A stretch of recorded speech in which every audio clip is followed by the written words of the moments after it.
Well, welcome to the Beyond Cinema Studio, presented by Celebs.com up at Sundance. Hannah, Kim, Deragh. Firstly, congratulations on the last few nights of screenings. How does it feel like having, you kind of almost at the tail end of it, you've seen it with a few different audiences.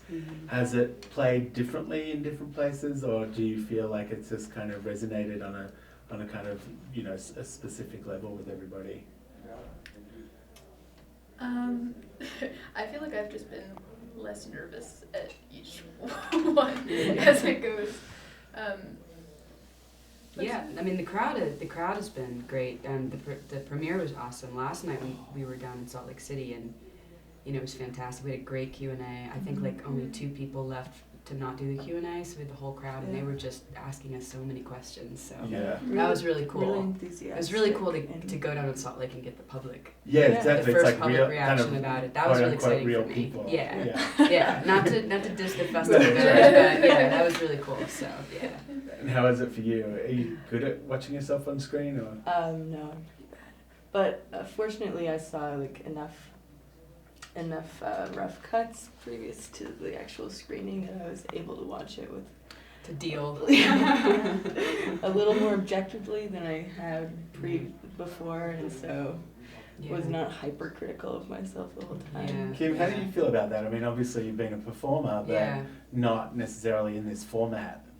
Right, yeah, I mean, I think I'm more comfortable with it because I just, you know, I don't know, a couple years ago I was like, you know, I am what I am, whatever, I can't, you know, you definitely get used to people staring at you, being on stage, so I just try not to be critical really, you know, physically, just how I look, or I just try to look at what I'm doing, how I'm acting, that kind of thing, and try to grow from that now. Yeah. Just like I do with music, you know, I try to have a better performance every time. So having the singing in the movie as well, did that kind of ease that transition in a sense, or did it make it a strange experience for you? No, it was. I think it was actually a fairly seamless transition. I mean, I drew from the same place that I do with music. I go to the same place. I found that I was going to the same place to sort of focus whenever we were going to shoot the scene, as I do whenever I get on stage and I'm ready to do the song and get through the song. You know, because I'm at a place now, especially with music, where there are times where I'm playing the song and I'm thinking about something different. I'm just like on autopilot, you know, and I have to come back and go, where am I at in the song? And I'm singing and playing too, you know. It's a weird experience. So I've heard that from performers quite often, and it's even weird. People who do stage plays and they do 80 shows. Sometimes they can't remember if they've already said a line or they said it the night before. And it can get a little dicey. I check in with myself during the song sometimes. When was the first time you met Matt? I met him early 2011, so I guess April-ish around 2011. Yeah. No, that's not true. It would have been the summer. I did a show, and I did it in Charlottesville, and he and Amy came to the show. Amy Belk, the co-writer of the film, came to the show, and we had dinner and talked about the film. And then I came back to do that was when I did the first reading with Ned at his place. He lives in Charlottesville, Virginia. So did you know Ned before from I didn't. Yeah. I didn't even know his brother. His brother's Will Oldham. I didn't even know Will Oldham. Right, well, Will obviously has a pretty nice acting background up here too. So that was really cool to discover that, you know. Yeah, that's cool. And in terms of you guys meeting, did you only meet on set, or did you rehearse, or like was it? Oh, these two. You guys knew each other before a little bit, right? Yeah, we were.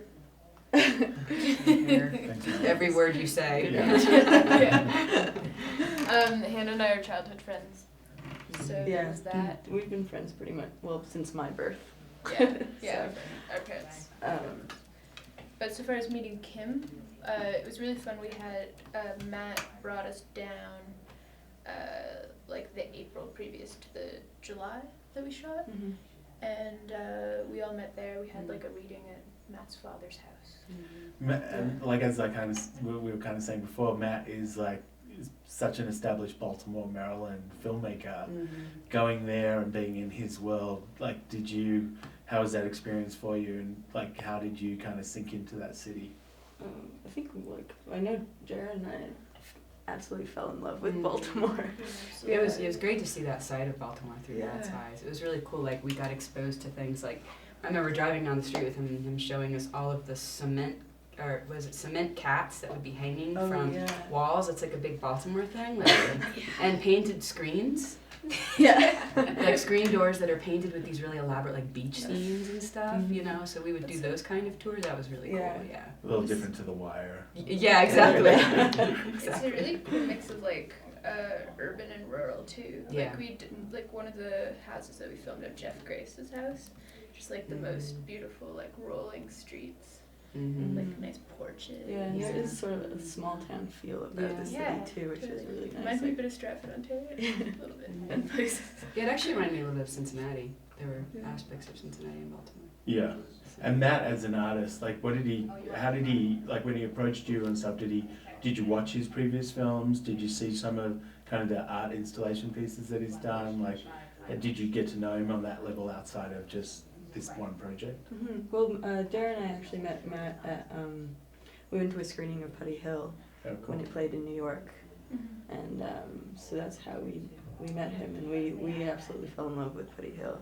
Yeah, that's like why we really originally like reached out to him and met him and talked to him about it. Yeah. Because we really loved the film. And so now, kind of just being at the beginning of this journey, knowing that you'll probably spend the next year and a half kind of in some kind of way connected to this movie, is that a thrilling prospect, or is it going to be exciting for you being able to travel with the movie as well? Oh, totally. I think well, Darren and I actually both just graduated, so this is like a nice transition into the real world. Like a really good way to avoid post-grad malaise. Yeah. Like go to Sundance.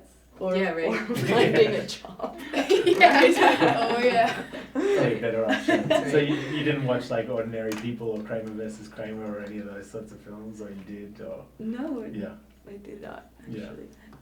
Did he have any film references for you in terms of like the kind of family that this is?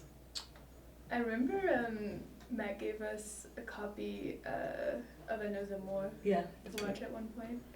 That was beautiful. I think that was more, that's Sandrine Bonner's first film too. So, and she has like a bit of a naivety, but like such a magnetism and naturalism about her that she was a good person to look at. Anything else? Mm-hmm. Yeah, the real preparation I think for building the family was this weekend that we all got together and met for the first time and just hung out. It was really and became a family. Because visually, I mean, you guys all look like you belong together. Do we? Yeah, Cool. totally. Yeah. Do you feel that? Do I feel like I gave birth to Hannah? Do you feel like? Mom, I don't know. Let me check in. Check in with my womb. Well, very cool. Well, I feel it. Well, thanks so much for coming in and spending a few minutes with us. Thank you. And Thank you. congratulations again, and Thanks. have fun. Thanks. Very